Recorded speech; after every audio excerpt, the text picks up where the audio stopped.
Hello friends, ನಾವಿವತ್ತು ಮೇಲ್ಮೈ ವಿಸ್ತೀರ್ಣಗಳು ಮತ್ತು ಘನಫಲಗಳು ಅನ್ನುವಂತಹ ಅಂದ್ರೆ ಒಂಬತ್ತನೇ ತರಗತಿಯ ಒಂಬತ್ತನೇ ತರಗತಿಯ ಒಂದು ಗಣಿತದ ಪಾಠವನ್ನ ತೆಗೆದುಕೊಂಡಿದ್ದೇವೆ. ಈ ಪಾಠದಲ್ಲಿ ಅಭ್ಯಾಸ 13.3 13.3ರ ಲೆಕ್ಕಗಳನ್ನ ನಾವು ಬಿಡಿಸ್ತಾ ಇದ್ದೇವೆ. ಮೊದಲನೇದಾಗಿ ಪ್ರಶ್ನೆ ಏನು ಕೊಟ್ಟಿದ್ದಾರೆ ನೋಡೋಣ ಬನ್ನಿ.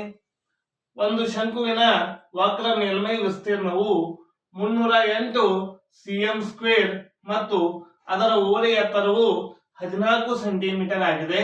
ಶಂಕುವಿನ ಪೂರ್ಣ ಮೇಲ್ಮೈ ವಿಸ್ತೀರ್ಣ ಕಂಡುಹಿಡಿಯಿರಿ. ಅಂದ್ರೆ ನೋಡಿ, ಶಂಕುವಿನ ವಕ್ರ ಮೇಲ್ಮೈ ವಿಸ್ತೀರ್ಣ ಅಂದ್ರೆ ಪಾರ್ಶ್ವ ಮೇಲ್ಮೈ ವಿಸ್ತೀರ್ಣವನ್ನು ಕೊಟ್ಟಿದ್ದಾರೆ ಮತ್ತು ಅದರ ಓರೆ ಎತ್ತರವನ್ನು ಕೊಟ್ಟಿದ್ದಾರೆ. ಪೂರ್ಣ ಮೇಲ್ಮೈ ವಿಸ್ತೀರ್ಣವನ್ನ ಕಂಡುಹಿಡಿಯಬೇಕಾಗಿದೆ. ಹಾಗಾದ್ರೆ ನಮ್ಗೆ ಈಗಾಗಲೇ ಗೊತ್ತಿದೆ, ಶಂಕುವಿನ ಪೂರ್ಣ ಮೇಲ್ಮೈ ವಿಸ್ತೀರ್ಣ ಕಂಡುಹಿಡಿಯುವಂತಹ ಸೂತ್ರ πr bracket l plus r. ಹೌದಾ? ಹಾಗಾದ್ರೆ r ಅಂದ್ರೆ ಏನಾಗ್ತಾ ಇದೆ? ತ್ರಿಜ್ಯ. ಹಾಗಾಗಿ ನಾವು ಪೂರ್ಣ ಮೇಲ್ಮೈ ವಿಸ್ತೀರ್ಣ ಕಂಡುಹಿಡಿಬೇಕಂದ್ರೆ ನಮಗೆ ಏನ್ ಗೊತ್ತಿರಬೇಕು? ತ್ರಿಜ್ಯ ಗೊತ್ತಿರಬೇಕು. ಹಾಗಾದ್ರೆ ಮೊದಲನೇದಾಗಿ ನಾವು ಏನ್ ಮಾಡ್ಕೋಬೇಕು? ತ್ರಿಜ್ಯವನ್ನ ಕಂಡುಹಿಡ್ಕೊಂಡು ಆಮೇಲೆ ಪೂರ್ಣ ಮೇಲ್ಮೈ ವಿಸ್ತೀರ್ಣವನ್ನ ಕಂಡುಹಿಡಿಯಬೇಕು. ಹಾಗಾದ್ರೆ ಮೊದಲು ಕೊಟ್ಟಂತಹ ದತ್ತಾಂಶಗಳನ್ನ ಬರೆದುಕೊಳ್ಳೋಣ. ವಕ್ರ ಮೇಲ್ಮೈ ವಿಸ್ತೀರ್ಣ. ಹೌದಾ? ವಕ್ರ ಮೇಲ್ಮೈ ವಿಸ್ತೀರ್ಣ ಎಷ್ಟು ಕೊಟ್ಟಿದ್ದಾರೆ? 308 cm² ಅಥವಾ 308 ಚದರ ಸೆಂಟಿಮೀಟರ್ ಅಂತ ಹೇಳಿ ಹೇಳ್ತಾ ಇದ್ದೀವಿ.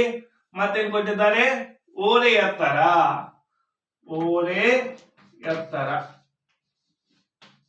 ಓರೆ ಎತ್ತರ ಅಂದ್ರೆ ಎಲ್. ಏನು? ಎಲ್. ಎಲ್ ಅಂತೇಳಿ ಗುರುತಿಸ್ತೀವಿ. ಎಷ್ಟು ಕೊಟ್ಟಿದ್ದಾರೆ? 14 ಸೆಂಟಿಮೀಟರ್. ಹಾಗಾದ್ರೆ ನಾವಿಲ್ಲಿ ನಾವೀಗ ಏನನ್ನು ಕಂಡುಹಿಡಬೇಕು? ಮೊದಲನೇದಾಗಿ ತ್ರಿಜ್ಯ. ತ್ರಿಜ್ಯ ತ್ರಿಜ್ಯ ಅಂದ್ರೆ ರೇಡಿಯಸ್. ರೇಡಿಯಸ್ ಅನ್ನ ಕಂಡುಹಿಡಬೇಕು. ಈ ತ್ರಿಜ್ಯವನ್ನ ಕಂಡುಹಿಡ್ಕೊಂಡು ಇದನ್ನು ಉಪಯೋಗಿಸಿಕೊಂಡು ನಾವೇನು ಮಾಡ್ಬೇಕು? ಪೂರ್ಣ ಮೇಲ್ಮೈ ವಿಸ್ತೀರ್ಣವನ್ನ ಕಂಡುಹಿಡಬೇಕಾಗಿದೆ. ಹಾಗಾದ್ರೆ ನಮ್ಗೆ ಈಗಾಗಲೇ ಏನ್ ಗೊತ್ತಿದೆ? ವಕ್ರ ಮೇಲ್ಮೈ ವಿಸ್ತೀರ್ಣ. ಇದರ ಒಂದು ಸೂತ್ರವನ್ನ ಬರ್ಕೋಬೇಕು.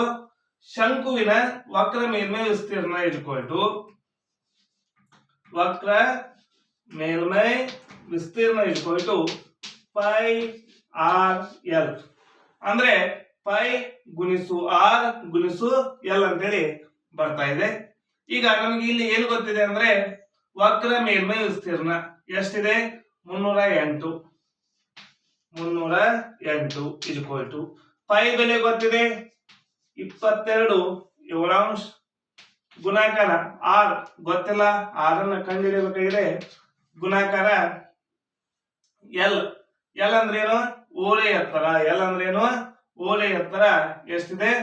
14. ಈಗ ನೋಡಿ, 7 ಒಂದಲೇ 7 ಎರಡ್ಲೆ ಕ್ಯಾನ್ಸಲ್ ಆಯ್ತು. ಹೌದಾ? ಇದು ಕಟ್ತಾ ಹೋಗ್ತಾ ಇದೆ. ಇಲ್ಲಿ ಏನು ಇತ್ತು ನೋಡಿ? 22 ಗುಣಿಸು 6 ಗುಣಿಸು 2 ಅಂದ್ರೆ 22 ಅನ್ನುವಂತ ಸಂಖ್ಯೆ, 2 ಅನ್ನುವಂತ ಸಂಖ್ಯೆ. ಹಾಗಾದ್ರೆ 22 ಎರಡ್ಲೆ ಎಷ್ಟಾಯ್ತು? 44 ಗುಣಿಸು ಇಲ್ಲಿ ಏನು ಇತ್ತು? 6 ಇತ್ತು. ಈ ಕಡೆ ಏನು ಇತ್ತು? 308. 308 ಉಳಿತು. ಈಗ ನಮಗೆ ಏನ್ ಬೇಕಾಗಿದೆ? r ಬೇಕಾಗಿದೆ. r = 308. 44 ಇಲ್ಲಿ ಗುಣಾಕಾರ ಇದೆ, ಈ ಕಡೆ ಬಂದ್ರೆ ಏನಾಗ್ತಾ ಇದೆ? ಭಾಗಾಕಾರ ಆಗ್ತಾ ಇದೆ. ಈ 308ನ 44ರಿಂದ ನಾವು ಈಗ ಏನ್ ಮಾಡ್ಬೇಕಾಗಿದೆ? ಭಾಗಿಸ್ಬೇಕಾಗಿದೆ. 44 ಅನ್ನೋದು ಈಗಾಗಲೇ ನಮ್ಗೆ ಗೊತ್ತಿದೆ 22ರ ಮಗ್ಗೆಯಲ್ಲಿದೆ. 22 ಎರಡ್ಲೆ 44 ಅಂತೇಳಿ ಗೊತ್ತಿದೆ. ಹಾಗಾದ್ರೆ ಇದನ್ನ ಏನ್ ಮಾಡೋಣ? ಈಗ 22ರಲ್ಲೇ ಕಟ್ತಾ ಹೊಡೆಯೋಣ. 22 ಎರಡ್ಲೆ. ಈ 308ಅನ್ನು 22ರಲ್ಲೇ ಕಟ್ತಾ ಹೊಡೆಯೋಣ.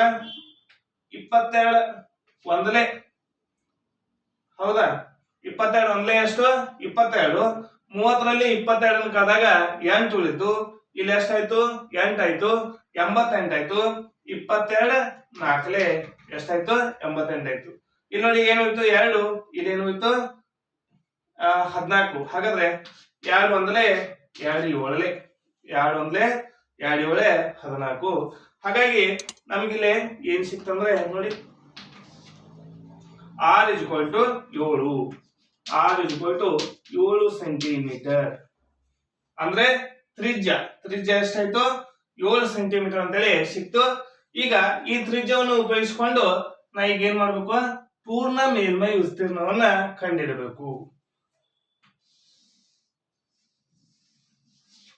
ನೋಡಿ ಈಗ ಶಂಕುವಿನ ಪೂರ್ಣ ಮೇಲ್ಮೈ ವಿಸ್ತೀರ್ಣ ಕಂಡುಹಿಡಬೇಕಾಗಿದೆ.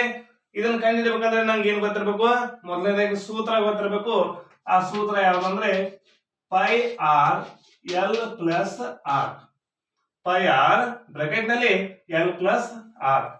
ಹಾಗಾಗಿ ನಮ್ಗೆ ಪೈ ಬೆಲೆ ಗೊತ್ತಿದೆ, ಆರ್ ಗೊತ್ತಿದೆ, ಎಲ್ ಗೊತ್ತಿದೆ. ಹಾಗಾಗಿ ಇವುಗಳ ಬೆಲೆಯನ್ನ ತುಂಬಿ ಬಿಡೋಣ. ನೋಡಿ ಪೈ ಅಂದ್ರೆ 22/7. ಪೈ ಆರ್ ಅಂದ್ರೆ ಇಲ್ಲಿ ಅದಕ್ಕೆ ಇರ್ತಾ ಇದೆ, ಗುಣಾಕಾರ ಇರ್ತಾ ಇದೆ. ಗುಣಾಕಾರ ಆರ್ ಈಗಾಗಲೇ ಕಂಡಿಡ್ತಿದ್ದೇವೆ 7 ಸೆಂಟಿಮೀಟರ್. 7 ಬ್ರಾಕೆಟ್ ನಲ್ಲಿ ಎಲ್ ಅಂದ್ರೆ ಓರೆ ಎತ್ತರ 14 ಸೆಂಟಿಮೀಟರ್, ಅಂದ್ರೆ 14 ಪ್ಲಸ್ ಆರ್ ಅಂದ್ರೆ 7. ಹೌದಾ? ಈ ರೀತಿಯಾಗಿ ನಾವು ಲೆಕ್ಕವನ್ನ ಬರ್ಕೋಬೇಕಾಗ್ತಾ ಇದೆ. ಈಗ ನೋಡಿ 7 ಒಂದ್ಲೆ 7 ಇಲ್ಲಿ ಕ್ಯಾನ್ಸಲ್ ಆಯ್ತು. ಇಲ್ಲಿ ಏನು ಹೋಯ್ತು 22 ಅಷ್ಟೇ ಹೋಯ್ತು ಗುಣಾಕಾರ. ಈ ಬ್ರಾಕೆಟ್ ಹಿಂದ ಏನು ಇಲ್ಲ ಅಂದ್ರೆ ಗುಣಾಕಾರ ಇರ್ತವೆ. 14ಕ್ಕೆ 7 ಕೂಡಿಸಿದಾಗ ಎಷ್ಟಾಗ್ತಾ ಇದೆ 21. 14ಕ್ಕೆ 7 ಕೂಡಿಸಿದಾಗ 21 ಆಗ್ತಾ ಇದೆ. ಈಗ ನಾ ಏನ್ ಮಾಡ್ಬೇಕು, 22 ಗುಣಾಕಾರ 21 ಅಂತೇಳಿ ಮಾಡ್ಬೇಕು. ಅಂದ್ರೆ 22ನ್ನ 21ರಲ್ಲೇ ಗುಣಿಸ್ಬೇಕು. ಇಲ್ಲಿ ಗುಣಿಸ್ಕೊಳ್ಳೋಣ. 22 ಅಂದ್ರೆ 22 ಆಗ್ಲೇ 44. 44ಕ್ಕೆ 2 ಕೂಡಿಸಿದಾಗ ಎಷ್ಟಾಯ್ತು 46. ಹಾಗಾಗಿ ಎಷ್ಟು ಬಂತು 4, 6, 2 ಅಂದ್ರೆ 462 ಆಯ್ತು. ಇದೇನಿದು ಶಂಕುವಿನ ಪೂರ್ಣ ಮೇಲ್ಮೈ ವಿಸ್ತೀರ್ಣ. ಬರೆದು ಬಿಡೋಣ. ಶಂಕುವಿನ ಪೂರ್ಣ ಮೇಲ್ಮೈ ವಿಸ್ತೀರ್ಣ = 462. 462 cm² ಇದೆ, ಅಂದ್ರೆ ಚದರ ಸೆಂಟಿಮೀಟರ್ ಅಂತೇಳಿ ಬಿಡ್ತಾ ಇದ್ದೀವಿ. ಇಲ್ಲಿ ಮೊದಲನೇದಾಗಿ ತ್ರಿಜ್ಯ r ಅನ್ನ ಕಂಡಿಡ್ತೀವಿ. ಇದರ ಸಹಾಯದಿಂದ ಶಂಕುವಿನ ಪೂರ್ಣ ಮೇಲ್ಮೈ ವಿಸ್ತೀರ್ಣವನ್ನ ಕಂಡುಹಿಡಿದಿದ್ದೇವೆ. ಈ ವಿಡಿಯೋ ನಿಮ್ಗೆ ಇಷ್ಟ ಆಗಿದ್ರೆ ಲೈಕ್ ಮಾಡಿ, ಶೇರ್ ಮಾಡಿ, ಸಬ್ಸ್ಕ್ರೈಬ್ ಮಾಡಿ. ಹೀಗೆ ನಮ್ಮೆಲ್ಲ ವಿಡಿಯೋಗಳನ್ನ ನೋಡ್ತಾ ಇರಿ. Thank you.